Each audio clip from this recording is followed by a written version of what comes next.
Welcome to the Undrafted Uncensored cast of Pod. Thanks, now I feel welcome. Hosted by Nick Archuleta. Mosted by Colin Zanker.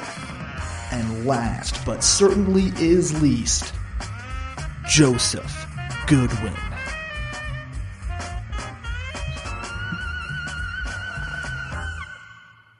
Welcome in, everyone, to the Undrafted Uncensored, where Colin did exactly what I didn't do last week. Yeah, I'm not the only one who forgets to hit the or doesn't hit the repeat. Hey, it's not my job, guy. Not my job. Hey, you'd have been here last week, you would have been fine. Well, yeah, then you could have hit the post and everything like that. Yeah, I know, right? Look at you, all technical terms, instructor. Yeah, they call me teacher. Yeah, bet they do. Ain't nobody hot for teacher right now, though. Yeah. Well, you never know. You never know who is or who isn't. I was supposed to have a date last night. And well, she was a little sick, so we did not end up going to the Grizzly Rose, unfortunately. That was your date? The Grizzly Rose? Well, I was on the list. I was on the list. I was on the list. I got us on the list, all right? There was a guest list, all right, Nick? It wasn't just going to the Grizzly Rose. Man. It was I was on the list, all right? It's still the Rose, man. It's still the Rose. Yeah. But, I wanted to dance with the lady. Who was there? I don't remember, but I remember seeing it. Hold on. I'm going to check. Because can Colin name who it was? I would hope so. They had him on the list. I got it right here. Can Colin name it? Not Chance. Oh man, why am I blanking on his name? It's some country guy. Yeah, he's not a very well known country guy. Because he's got a few names. He's got a few. Well, like 2 names, 2 of them. But yeah, probably a middle. Yeah. Dude's name was Creed Fisher. Creed Fisher.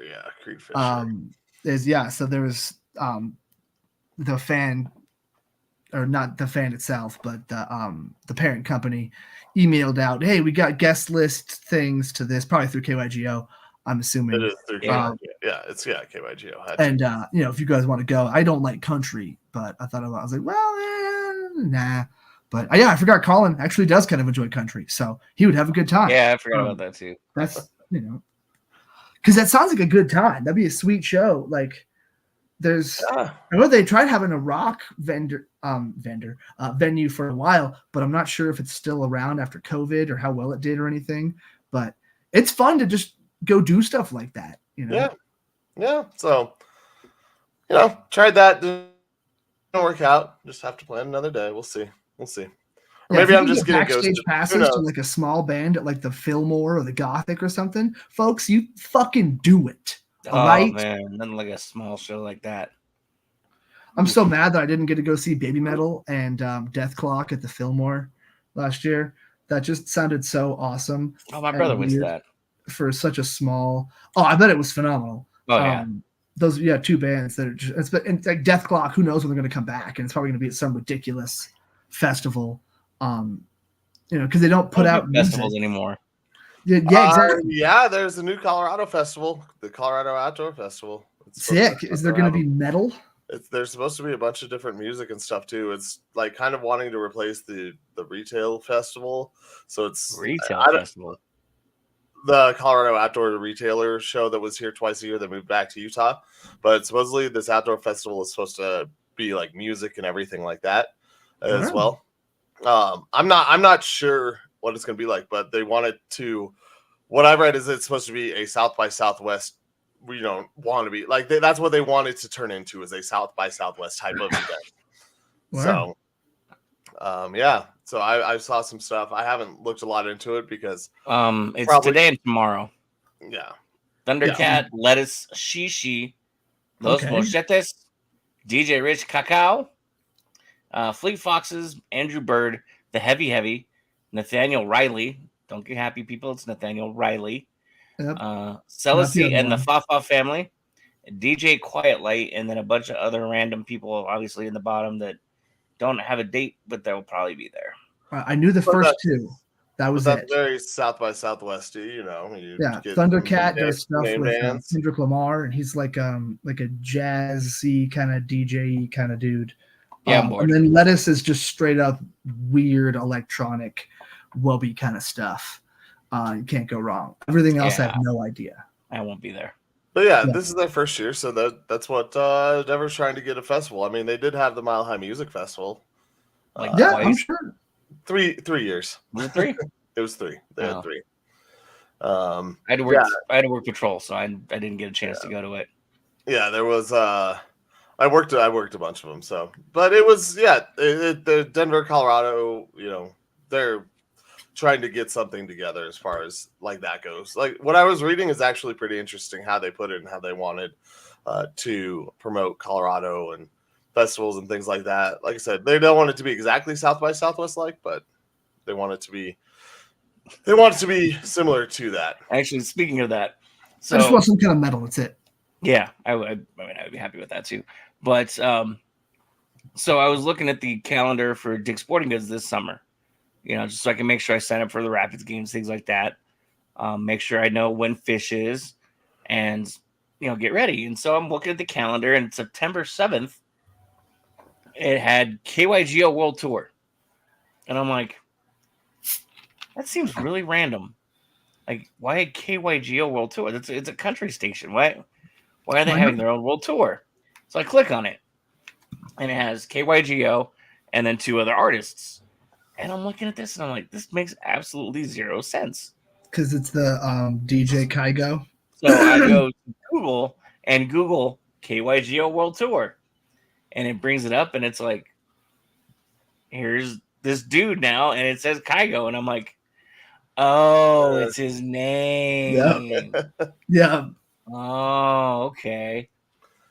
So at first I was kind of annoyed because it's the weekend after Fish. And I'm like, I don't want to work another concert. And so I get ready to go put it in my calendar. I'm already at a concert. Oh. Green Day. Oh, Green Day again? Yep. Nice. I didn't realize they were coming back. Yep, playing at Coors Field. Oh, that's right. That's right, actually. I do. And then the next night is Journey and Def Leppard and somebody else. No fun. That's kind of cool. So Coors Field is actually going to do some stuff with their sweet venue. Yeah. Outside Billy of Joel there. Their sweet venue that sucks for concerts. Does it? Are the acoustics terrible? It's not that. It's not good. I mean, of course you can get into a good spot, but most of the acoustics are it's not great. Well, it wasn't built for concerts either. Yeah, I know. That's too bad. I thought because theoretically it would be fucking sweet. I would love an excuse to go down to Coors Field and see a concert instead of the Rockies play. That sounds a lot better. Hey, Montfort, you're not getting my money. Exactly. But if it's a free ticket, I will go. Yeah, I would do that. I will not step foot into that stadium spending $1. Yeah, I would want to see a concert, not that. But if the acoustics suck, I don't even want to do that. So yeah, I guess I'm with you, Colin. If it's a free ticket, I'll go. Whoa, there he is, my guy. Long time no see. What's up, Clayton? Hello, everybody. Welcome in. We were just kind of we'll get to sports now. BSing, so let's get to sports. And actually, since Clayton's here, should the NFL do away with the OTAs and just extend training camp at this point? That's kind of the big hubbub right now. I mean, okay, so you get rid of OTAs. We're just moving closer and closer to the no preseason, and that's really what the end goal is here with this. And I don't like the fact that what we're getting at the start of the season is really just bad football from 80% of these teams. But you eliminate it for everybody, it's going to be bad football for everybody. It takes a while to get in shape. So OTAs, I'm really not as worried about OTAs if, since they're optional. Yeah. The only thing that it leads to it gives us stuff to talk about. I mean, Cortland Sutton not being there, what does Justin Fields look like in comparison to Russell Wilson? How do the rookies look? You get your first look at some guys. It's exciting right now. So no, I don't think we should get rid of them, or the NFL should.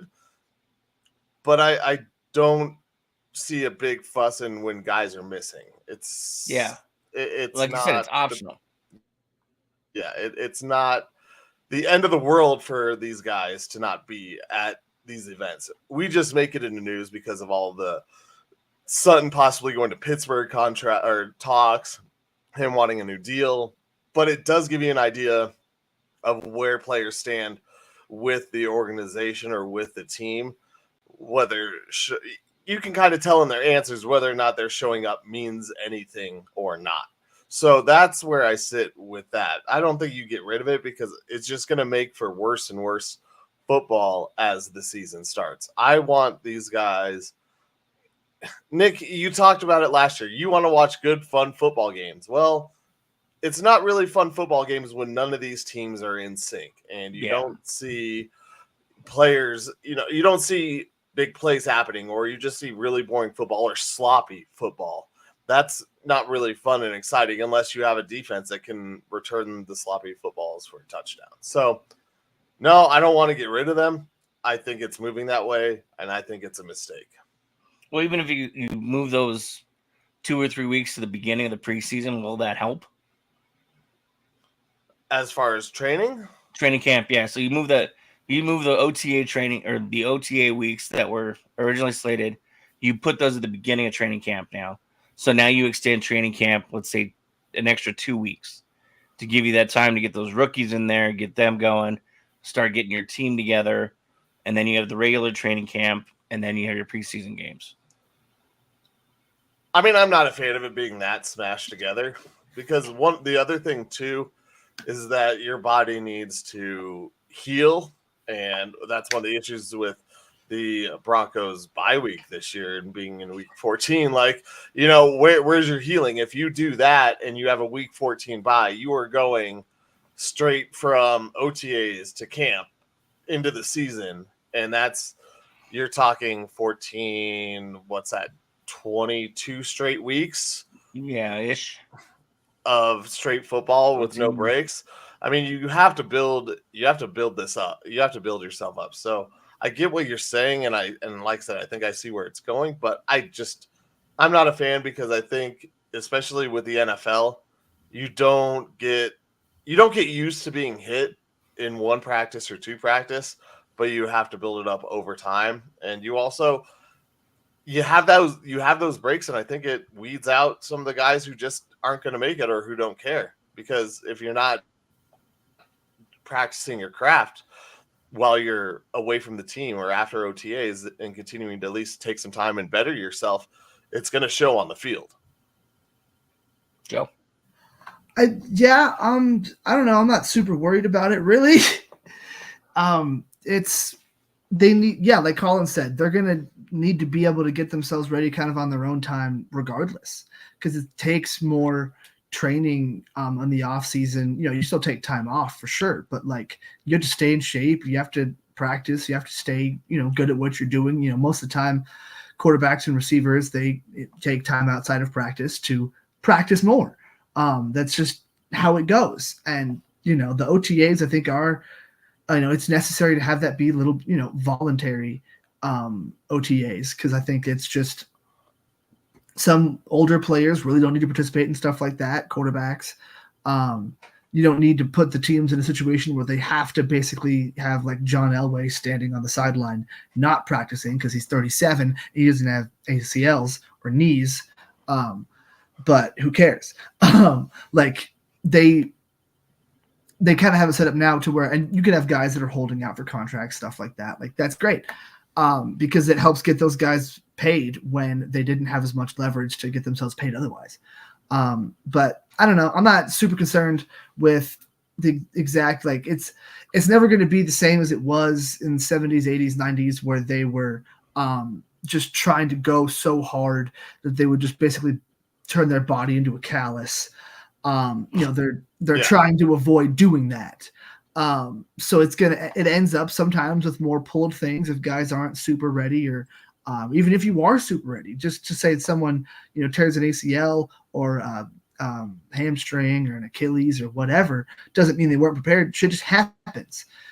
Guys are faster today too than they ever were. So I don't know. It's up to the players to get it figured out. Sometimes it sucks for the coaching staffs to not be able to instill a total system, but new coaches seem to figure it out all the time. Old coaches seem to not be able to do it with the same system and a couple of new players. So they'll figure it out. I'm more worried about what the Broncos how they're looking in, I guess, training camp and stuff like that, and how many guys are getting hurt for them, and just kind of little stuff like that, because you can't really glean too much from any of that stuff. Well, I don't know. And I think it wasn't Dulcich. Dulcich got hurt. Who got hurt again already? Someone got hurt again. Oh, Jesus. I believe it. But the thing Drew is, Sanders got hurt. Sanders. It wasn't Dulcich. I knew Sanders. Yes. Audric Estime had to have a knee scope, so he'll be limited. But I think they said he'd be ready by preseason, a little before. But Joe, you had a good point earlier with when you started saying, these guys need time to practice. That's one of those things too. You have these OTAs, you get together and you're facing some real competition. And usually, what happens is you get better you should get better from your practices, because when you're just sitting there, Nick, how big of a hard-on did you have for Russell Wilson after his shorts and t-shirt throwing videos? Look how good that all looked. It's okay. That looks fine. Yeah. That's all and good. Dude, have you seen Jerry Jeudy running in sand? Yeah, right. It's all those things that make this news. Look at all this. Look at these things. But once you get in there and actually face some competition, this might not be. Yeah, it's not like it used to be, as you said, Joe. They're not really getting callous, but you are facing competition, and there are guys that you're going up against. So you have an idea of things you can work on when you are in shorts and t-shirts in the other off times. And that's where that extra work comes in that I'm talking about. It's not just the training camp, it's doing your work after that and improving where you see deficiencies. Yeah, I think they're going to figure it out either way, and I'm not super worried about it. So does Courtland hold out? Yeah. All the way to the regular season? Maybe, if he doesn't get traded. He'll probably get traded. There's teams out there that need wide receivers. I seen one today that was, one of those speculative tabloidy bullshit ones. But the speculation made sense. The Eagles need a receiver. Devontae Parker just retired. Courtland Sutton's way better than Devontae Parker ever was. But guys like that, teams like that, contending teams that need one more guy for one reason or another. Houston just shored up their receiving core ridiculously. So now Buffalo needs a guy. Josh Allen can throw jump balls, I assume. I don't know how much money they have, but there's plenty of teams that could potentially want to pick up Courtland Sutton, and he's not going to get you more than probably a third, fourth round, fifth round pick. Sadly, but you got to do what you got to do. At the end of the day, if he doesn't want to be here, and if they can't afford to or don't want to re-sign him because he's aging and he deserves to go to a champion, or because they just don't feel the need or whatever, that's totally cool. At the end of the day, he's one of those guys I'll always appreciate as a Bronco, and hopefully he can go get a payday, maybe a Super Bowl. I'd be sick if it happened here, and if he sticks around and gets paid here, hell yeah. That means maybe we're going to do something in the next few years. But yeah, it's one of those. I kind of want to see it happen, because I also want to see the newer receiving core with these guys. And I also love Tim Patrick. He's one of my favorite players. So I love the idea of him as your pseudo number one until a young guy passes him up, early to mid season, if not already in preseason. But, okay. That's the Madden player in me, because this season's not going to be. It's not the kind of season where we're expecting to win a shit ton of games. So I'm excited that I have players on the team that I like. I like Josh Reynolds. He was one of my favorite players in Detroit. I'm glad that we have that guy.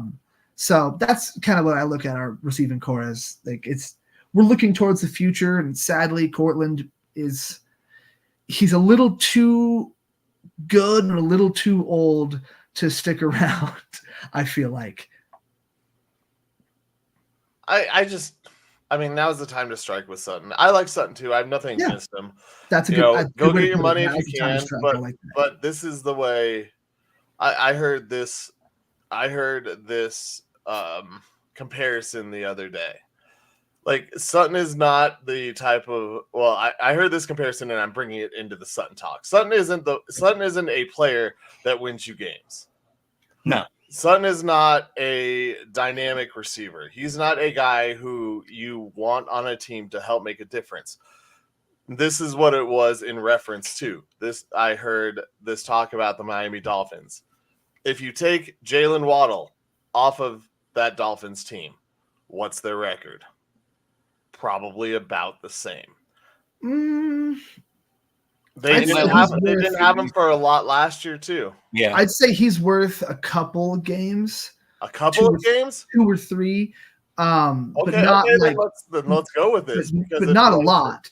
I wouldn't say he's worth any more than that, because his speed and skill set, taking attention away from a guy like Tyreek Hill and the other players on that Dolphins offense, that is what's so valuable, is that he makes it not possible, but just easy to scheme open himself and guys like Tyreek Hill and everybody else. You take away the other speedster, who, he's not as fast as Tyreek Hill. Be careful, Joe, with this. You take away that other guy, and it makes it harder to get everyone open and figured out. And the Dolphins, they're a great team. Well, not great team, but they're, a really talented offense. But you take away some of those extra options. You put Tyreek Hill by himself.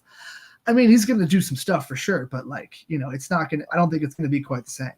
14 games, 104 targets last year, 72 receptions, 1,014 yards, 14.1 per, 4 tutties, 47 first downs, 58.7% succession. Yeah. Okay. So going back to the Dolphins, you take away Tua from that team. Ooh. Yeah, that's well. Do you think Tua's a great quarterback? I mean, do you think some other guys could do that with those other talented wide receivers? Yeah, but how many games are you losing? 5 or 6. Okay. Now take away Tyreek Hill from that team. Probably 3 or 4. So Tyreek Hill's only one game more. Maybe even 5. More important. Probably 3 to 5. Give it a little bit higher ceiling.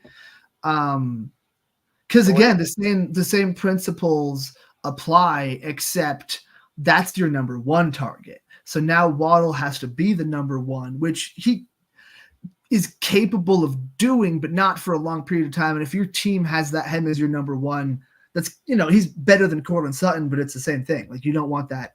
He's a much better 2, or I guess maybe 1B for sure. But if he's never going to be the 1A, can you call him the 1B? I think he's a 2 at that point. He's just a really good 2. Okay. I would say probably 3 to 5 games. So he could be on par with Jalen Waddle, is what you're saying. That's why I'm saying be careful. Courtland Sutton? No. Because no. I'm saying Jalen Waddle and Tyreek Hill, because you said 2 to 3 for Waddle. And 2 to 3, and I said 3 to 5. 3 to 5. So you think that they're pretty close to being? I mean, not really. It's on his best. They both share a game. Yeah, on his best day, Waddle can, he's the same style player. They can. I don't know. I would say you lose a guy like Jalen Waddle, because also Jalen Waddle played in 14 games last year, and he was injured as well. He left a bunch of games early. I don't think Waddle is nearly as important. But you take Courtland Sutton, to go back to the Broncos, you take Courtland Sutton off of this team. How many games difference does that make? I don't think it makes any games difference in them winning or losing. Because maybe it's a 0.5 of a game. I mean, in actuality, he counted 2 wins for just random bullshit catches. Well, yeah, but then you can't how many rely on those. Those don't actually count. Yeah, Like, how many third downs did he drop? How many plays did he make to win you games? Yeah, exactly. Take a guy like Tyreek Hill. Tyreek Hill is a guy who makes plays to win games as a wide receiver. And I do like your 3 to 5 for Tyreek Hill. I agree with 3 to 5 for Tyreek Hill. I might say one game with Jalen Waddle. I think that's kind of fair because we've seen him not playing a lot. And Tua in that offense with McDaniel, I think that those guys are so talented. It's just getting them the ball. And I'm not saying anyone can do that, but I think it's a 2-game difference. I think they go from 11-6 to maybe 9-8 because of how dynamic that offense is. You also have Achane. I just think that when you're looking at a wide receiver and paying him, Courtland Sutton is not a guy who would cost you 3 to 5 games from losing him. No, definitely not. The money I think he would bring in wouldn't really be number one money. It'd be pretty good, but in a couple of years it'll look pretty cheap. But either way, the Broncos aren't in a situation where they need to do that. So I think sadly it's one of those. It's like Justin Simmons. It's like, we knew the purge was going to happen, and he's technically still on the team, and they could try to keep him, but he's totally right to want to move on and go somewhere else and try to legit ring chase. I almost said wing chase. Wings are delicious, folks. But yeah, I think that's probably what's going to be best for everybody. But if he does stick around to help mentor Bo Nix, that's sick. We've got a really deep and quality receiving core of 3 guys that are all not super fast, but have really good hands in slightly different ways. In Courtland Sutton, Tim Patrick, and Josh Reynolds. So we're praying the kid from Oregon can step in, and we're praying that Marvin Mims can pick a step up. Otherwise, you're looking at 3 of the same guy at receiver next year. But you know what? If it's consistent and Bo Nix keeps making the short underneath passes, then fuck it, I'll take it. We're building for the future here, folks. And if we even sniff the playoffs, I'll be super happy. So you were super happy last year? No, we needed to be. We got the quarterback now. We needed to get the quarterback. I'm kidding. Now it's Nick was super happy. Exactly. The Broncos were 9-8. It was good enough for him. They won football games. Hey, whatever works. No. As long as we, and we got the quarterback. So you know what? Technically, Nick was right. He was talking up Bo Nix the whole time. Thank you. Thank you. He was talking about Bo Nix because that was going to be the only option where the Broncos could draft. And we all knew that, but you know what? I know he didn't like Caleb Williams. Nick did not like Caleb Williams. That's fine, whatever. So we'll see how history likes Bo Nix. Give me Jaden Daniels. Give me the upside. No. Oh, Jaden Daniels is my favorite for sure. And it became clear there was no way they were going to be able to move up and take him because Washington became less stupid and realized that we should probably take this kid and maybe not Drake May. Sorry, Patriot. Watch Drake May kick ass. I mean, I don't know how much analyst talk you guys were watching in the Justin Herbert draft year, but there's a bunch of guys saying what a fucking bust Justin Herbert looks like and how his processor is just bad. And yeah, he's talented, but he's stupid and he can't do it and it's not going to work out. And oh man, how wrong so many of those people were. And that made me, it made me giggle, but it also pissed me off because it's the Chargers. So I would have loved it if he sucked. That would have been great. Yeah. Yeah. Well, I mean, speaking of sucked, the Rockies sucked, but now they're starting to turn it around a little bit. And I know it's Colin, I'm going to keep shoving the Rockies down everybody's throats. I love it. Speaking of sucks, it's just the Colorado Rockies. I have no problem talking about the Rockies. It's fun right now. Talking about the Rockies. And I'm the one that talks. I don't know what happened in the month of May. They got that one win at the beginning against Pittsburgh, and then they started their losing ways again. But then, for whatever reason, they go into San Francisco and they pull out a dub right at the tail end of their road trip. And then they beat the defending world champions. And then they defeat the San Diego Padres for a 7-game winning streak. Didn't the Giants sweep the Rockies? I was getting there. You said they went into San Francisco and got a dub. I didn't think in San Francisco, yeah. Because they went to, was it Oakland and San Fran? They went San Fran to Oakland and they got swept by the Giants. So Pittsburgh, no, they came home for the Giants. They won the last one. Sorry, I got it backwards. Yeah. That sounds like in San Francisco they got swept because there was a broom that was out on the field in game 1 in right field that they had to take off, and it was an omen. I think I sent that to you guys. It was an omen that they were going to sweep the Rockies. My bad. I had the series backwards in my head. So somebody in the stands called shenanigans. No, the grounds crew left it out. That was the Rockies game? Yeah. I saw that story. I didn't realize that was the Rockies. Well, because it wasn't the Rockies stadium. It was the Giants. You're right. That's funny. Yeah. Nobody mentioned in any of the stories that I read that the Rockies were even in it because, why would you? Well, they weren't, obviously. They got swept. Yeah. Yeah. So right now their kryptonite seems to be the San Francisco Giants. It seems to be baseball. They did take 2 out of no, they took one from Oakland, and then they beat the Phillies, who were the hottest team in the National League. They beat the Guardians, who were riding a 9-game high. And they go into LA last night, and they nearly shut them out. If it hadn't been for Quantrill getting himself into that bases loaded bottom of the 8th shenanigans, they worked through it. They're starting to show some growth. And, to come in bases loaded with nobody out, and you give up a double play to Mookie Betts to allow the 1 run they scored, I'm okay with it. Well, I get what you're saying. You're okay with it, but I'm not. The one thing I've stood by, and the one thing I've said from the start is that I do love Bud Black as manager. I love what he does with his pitching staff, his starting pitchers. But the relief, you mentioned Oakland, them winning one. Okay, let's talk about Oakland real quick. Yeah, let's talk about the lack of the bullpen. Let's talk about how the Rockies had a 4-run lead and lost it in Oakland, and how they had a 2-run lead and lost it in extras. Let's talk about this Marlins game that I went to, where they go 11 innings and go up and are losing for their 29th straight game in a game. The bullpen is nothing.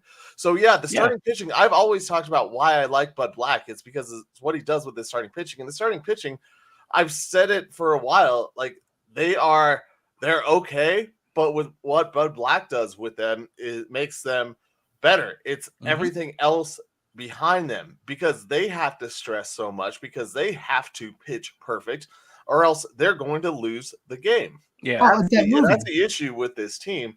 It's not that they don't have quality guys. They have the right guys in the starting rotation who have a mentality, who understand Coors Field. But I mean, it's not everybody, I guess I should say, because there has been some rotation, and they also, the Guardians matchup where, what was it, 12-9? I mean, you're going to have those. Yeah. And it's okay to have that at Coors Field, but you sit there and you watch this team, it goes to the bullpen and it's over. And this game now in Major League Baseball is you have to have a bullpen. You have to have guys for innings 6, 7, 8, and 9. Your pitchers go through the lineup twice, maybe get a third look at the start of, the 5th inning, and then you're done. Yeah. That's it. So if you don't have a bullpen that you can rely on, it's over with. These guys are not throwing complete game, 120 pitch complete games anymore, or they're not going 8 strong with 110 pitches. That doesn't happen in Major League Baseball anymore. Yeah, it will happen sometimes, but not for most of these guys. These guys are not trained to do that anymore. As kids, they're not taught to go that way. It's a way more specialized game. We do not have that same type of mentality where I'm starting a game, I'm finishing it from these pitchers. So when we sit there and talk about this team, they're hitting Tovar. I don't know what Tovar's on the juice. Tovar's on fire, dude. Like I've been a huge opponent of, like, I haven't been a fan of Tovar and his contract, and he's been proving me wrong. He's been hitting the cover off the ball. I mean, he had 2 home runs in the game in Oakland after I told my friends, I was like, oh yeah, don't worry, Tovar's up. Nothing's going to happen. And he hits 2 bombs. But, they're hitting. Makes it fun. Some things are there. Yeah, it does make it fun. But the bullpen is the issue, and I just – yeah. And they haven't put anything into it. Hold on. So wait, real quick. So you're saying the Rockies have inadequate pitching? When has that ever happened? Yeah. Well, I've been saying that about the bullpen too all season, though. I mean, I've watched them game after game go and give up quality starts because they can't find the strike zone. You know, you got a bunch of slingers that would rather throw hard than find control. What the problem is too, and I don't know if they'll allow it because the front office is the front office. Buddy needs to get a legit bullpen pitcher that he worked with for a long time into the bullpen to help them with their mentality. I mean, even if you have to go get a Brian Fuentes, who found a way to sparkle in Denver for a couple of years. Yeah, Fuentes was great. Houston Street. I've heard those names before. You know, they're obviously more recent, but at the same time, they know how to pitch with that humidor now. They had some success, and it will help these guys that are young and dumb figure out how to pitch at altitude. And at the same time, maybe it'll help them get rid of Justin Lawrence. Justin Lawrence went to the IL, didn't he? Thank God. Yeah, I'm pretty sure he went to the IL. Him and Freeland right now.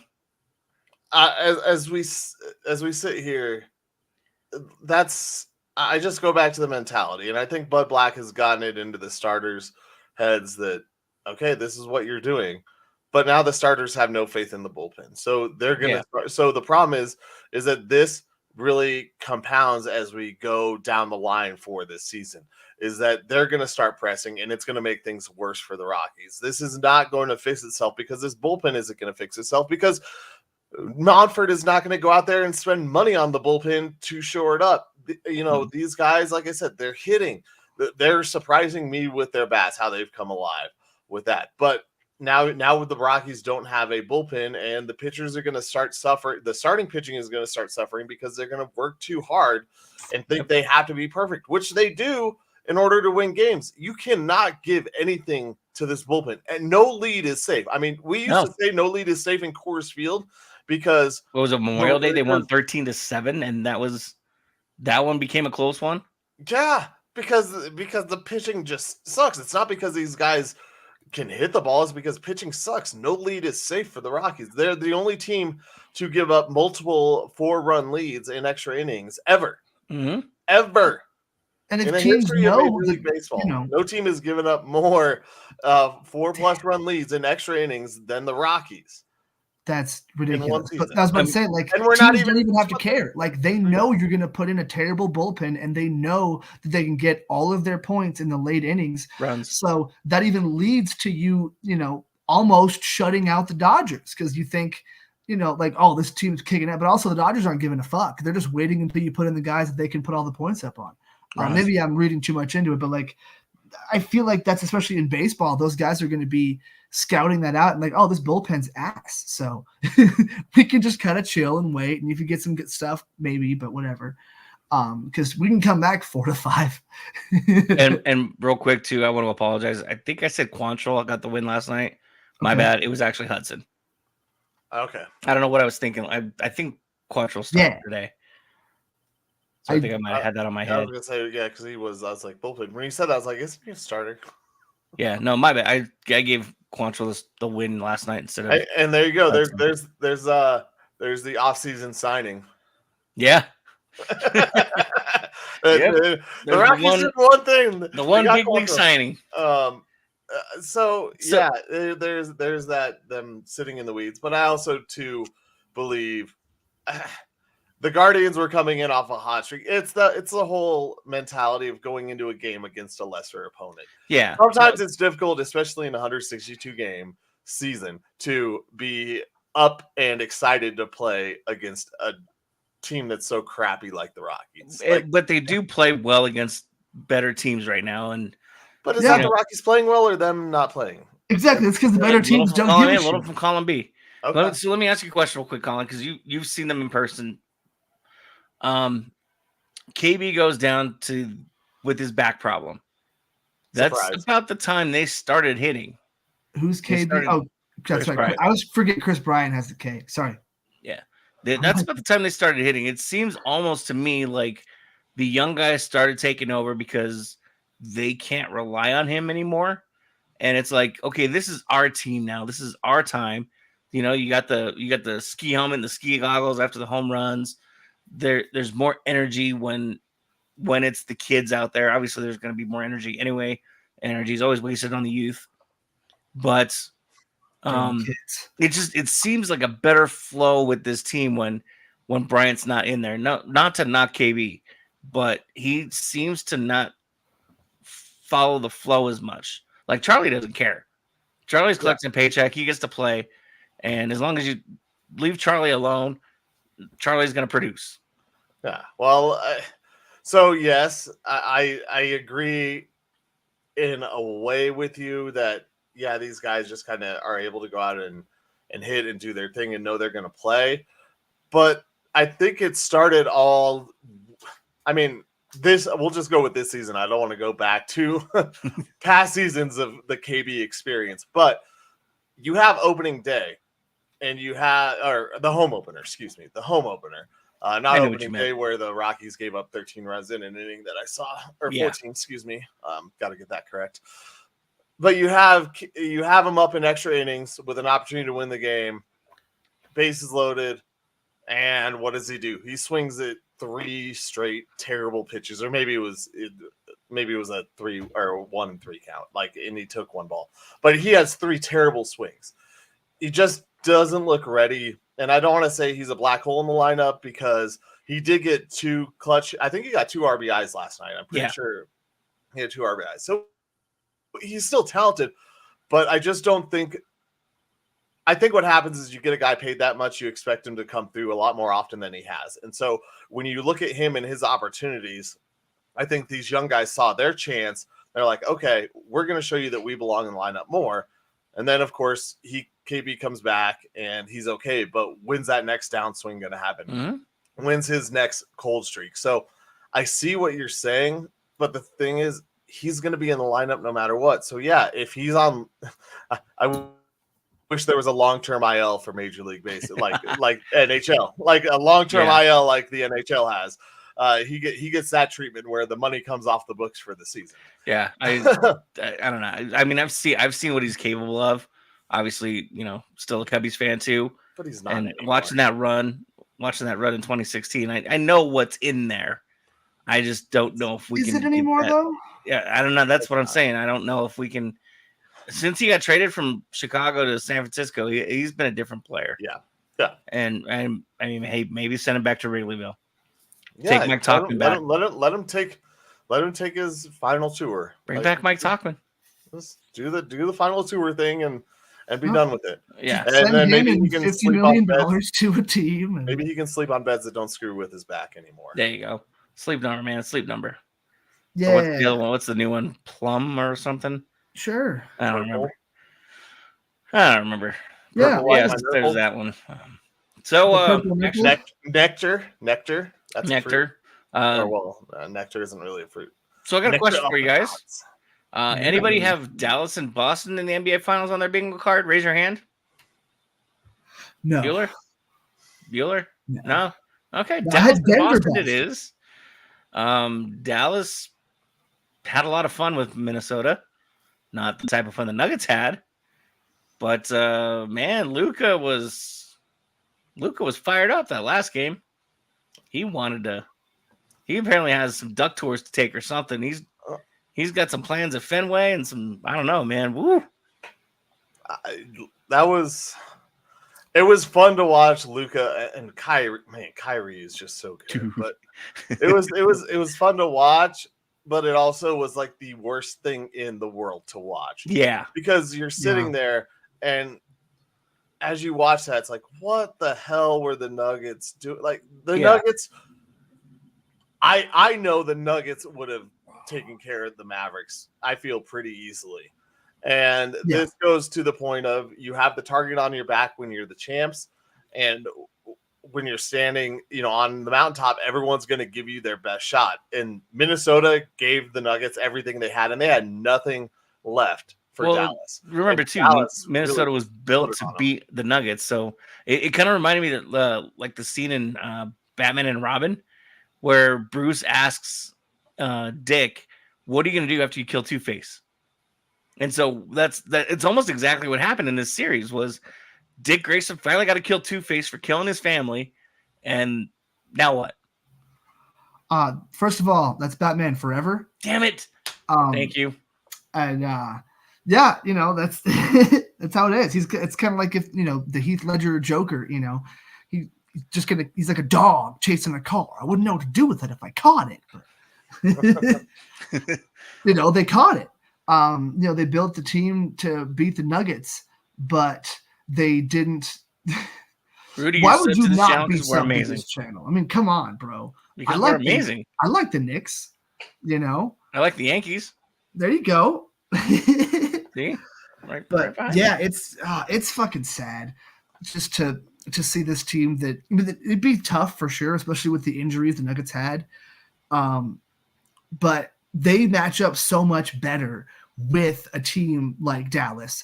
Those bigs that have been, so dominant inside for them wouldn't be able to stay inside against the Nuggets. They have to come out, they have to guard Jokic. They have to, and that's why they're going to have some issues with he must be with the Celtics because they have to come out and guard. They're not going to be able to stay back. So it's sad to see, but good for them. Luka deserves it. And it sets up a hell of a playoffs next year, hopefully, knock on wood, to see the maybe defending champion Mavericks or at least defending Western Conference champion Mavericks, playing the Nuggets at some point. Because we all want to see Jokic versus Luka. That's a series that we all deserve as basketball fans. Even Knicks fan guy can agree with that. Yeah. Yeah, Rudy left the channel though. Real quick, just a serious side note. Prayers to the Gordon family. Yeah. Yes. AG losing his brother in a car crash the other night. It's something you don't want to ever have to deal with, and thoughts and prayers go out to him and his family.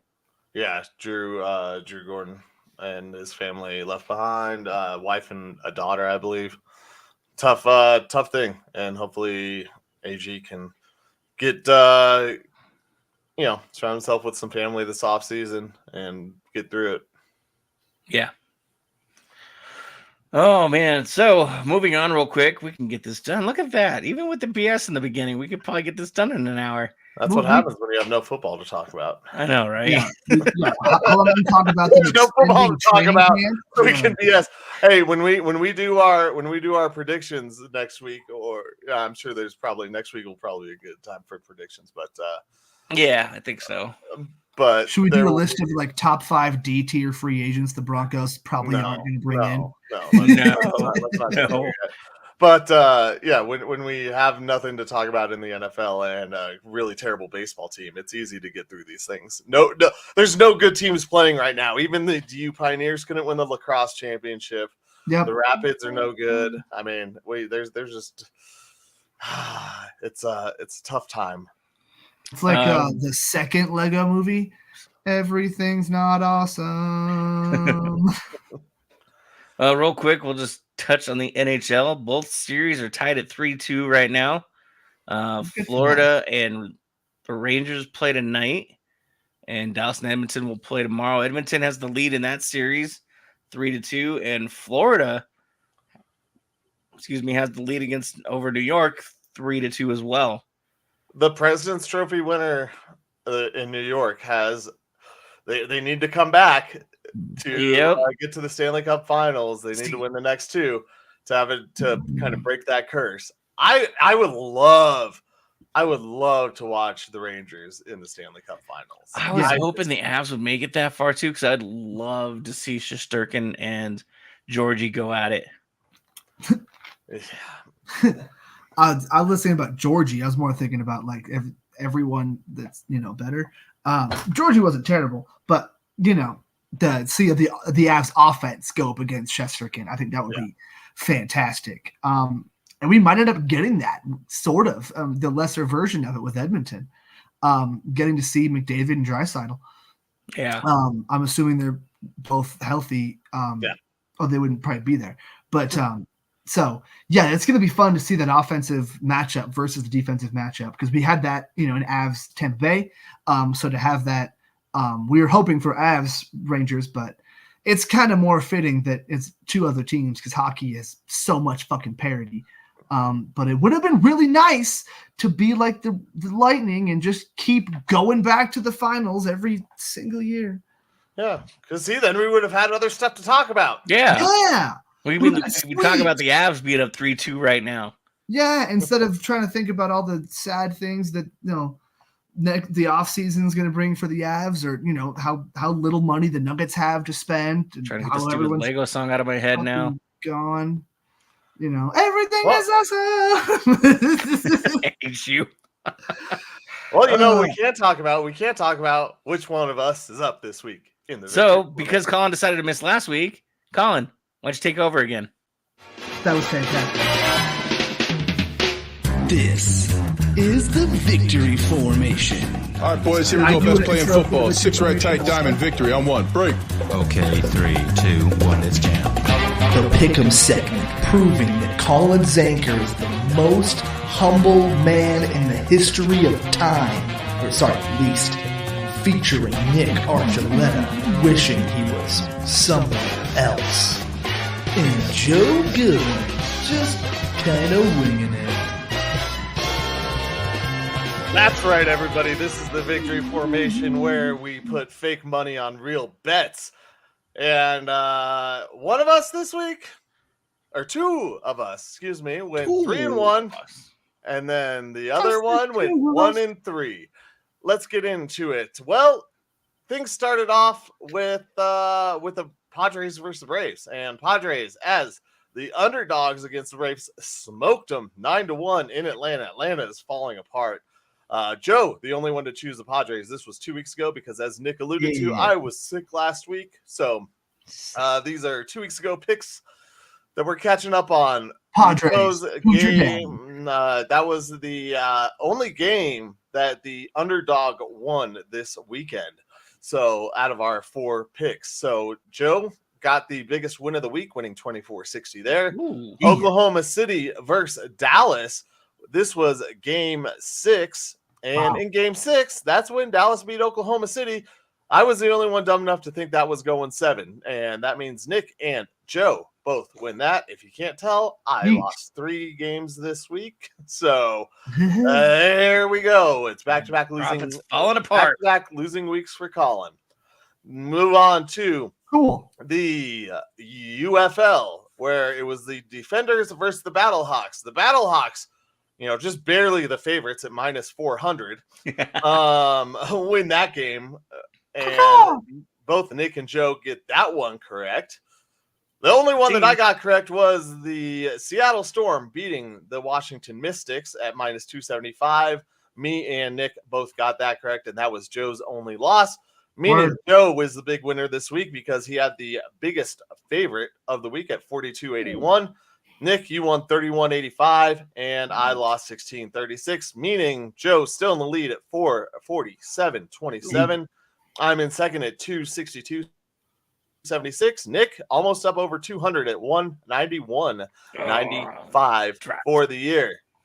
Let's get into this week's games. Oh man, I skipped the UFL game of the week. Well, that just means that while we pick, we'll just I will find the UFL game. My fault, everybody. Cool. Bad move on my part. I can't believe I did that. You could have just not told us and done it last, and we would have just not noticed. No, that's not how this works because I full transparency, folks. Yeah, straight up honesty.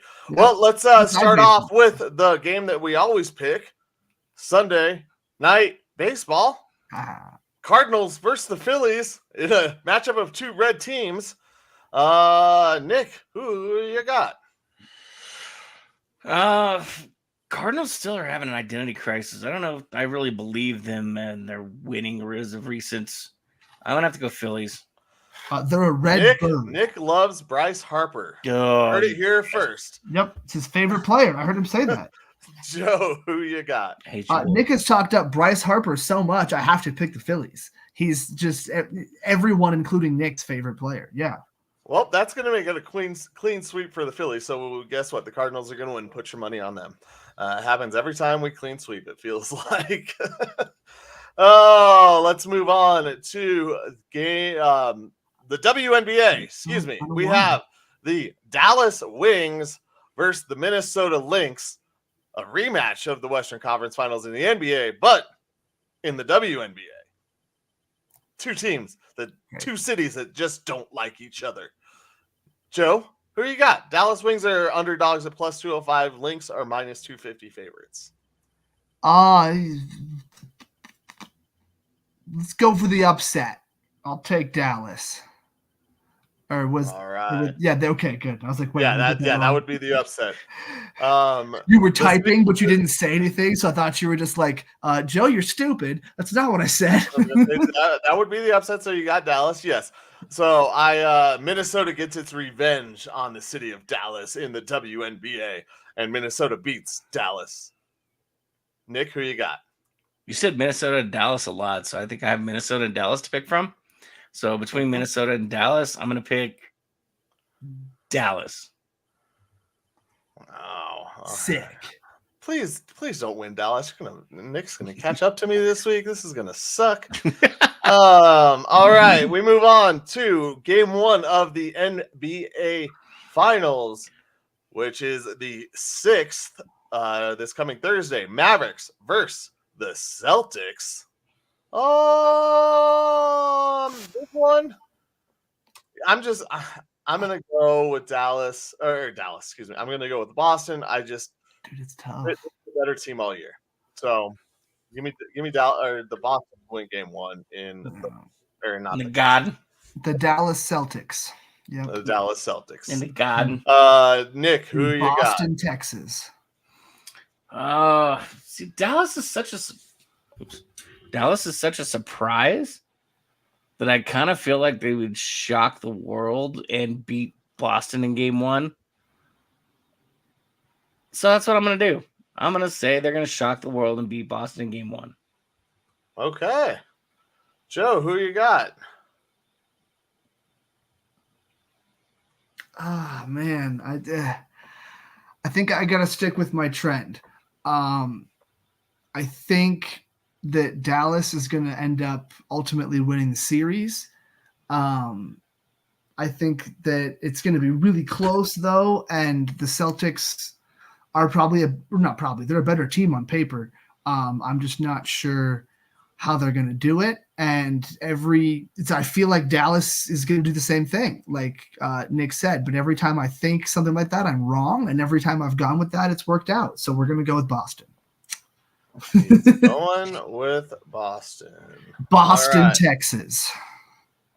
So we move on to the UFL. Man, there's 2 really good games. There's the Panthers and Stallions, 7-2 versus 8-1. And then there's the Brahmas and the Battlehawks, 7-2 versus 6-3. Well, that's 2 of our teams, and Nick and myself. I know. Well, my team kind of sucks. So, and that they're not part of it. Well, I mean, we could choose the game. We could choose the 1-8 matchup that is 1-8 against each other if you would like. I kind of love that. We're gonna go San Antonio Brahmas against the St. Louis. That could have been a good Joe lose. Lose bad segment for the 1-8. Are you actually gonna watch it if we do a lose bad? Sure. Absolutely. I might just pick a different one, but whatever, it'll be fine. Well, that's not how the lose bad segment works. That's why. Of course it is. It's my segment. I can do what I want. But that sounds kind of fun. Yeah, I'll check it out, or maybe I'll watch the WNBA game or some shit. All right, San Antonio Brahmas versus St. Louis Battlehawks. Joe, who you got? I'm taking the Brahmas. Let's go. But what's the 1-8 matchup? It's the Houston Roughnecks versus Memphis Showboats. Showboats, gotcha. Okay, I was like, I know what your team is, but cool. That's my team. Yeah. I am taking. I didn't even give you guys the spread. Sorry. The Brahmas are underdogs at plus 180. St. Louis is the favorite at plus 140 for San Antonio, minus 180 for St. Louis. I'm going to take the home team in the Battlehawks at minus 180. Smart. I mean, where me and Nick were going to go. So yeah. Well, yeah, and yeah, that's why it was kind of fun because it made it not a split. It definitely made a split in this one. Nick is picking the Battlehawks because that's his team. It'll make for good banter next week when you reveal. And the final game that we will pick is out in the West. We were just talking about it. The Dallas Stars versus the Edmonton Oilers. Chance to go on. I think Edmonton clinches and moves on to the Stanley Cup Finals. They are Stars are underdogs at plus 120. Oilers are minus 142 in this game. So I take Edmonton. Game 6? Game 6, correct. Okay. Nick, who you got? I'm going to say McDavid finally makes his trip to the Stanley Cup Finals. Joe? I think Edmonton wins ultimately, but I'm going to take Dallas. All right. You're going to let that go one more game, huh? I think so. 7 games. It'll be in Dallas then. Yeah. To quote Daft Punk, one more time. And then someone will celebrate. All right. Well, that does it for the victory formation for this week. Don't stop caught up next week as we go. as we go along, we will catch up next week with everything that we covered this week. Sports. Everything sports. And hopefully, I think Pick'em's next week. I think Pick'em next week sounds like a good idea. Yeah, the 2 early Bronco picks. I like it. Yeah. Yep. All right, there it is. There it is. All right, thanks everybody for tuning in today and joining the show and the chat. We appreciate you. Thank you, Michael Spillane, and everybody over at E5280sports.com. Someone loves the show. Thank you. Us. Thanks, Gilda. The likes, the loves, the hugs, the kisses. We won't return it because we don't want to get sued. And so we'll just kind of bro hug you. But the show loves you too. And Joe Goodwin, I'm Nick Archuleta. This has been the Undrafted Uncensored. Thank you, everybody. We love you. Bye. See you, everybody. Okay, I love you. Bye-bye.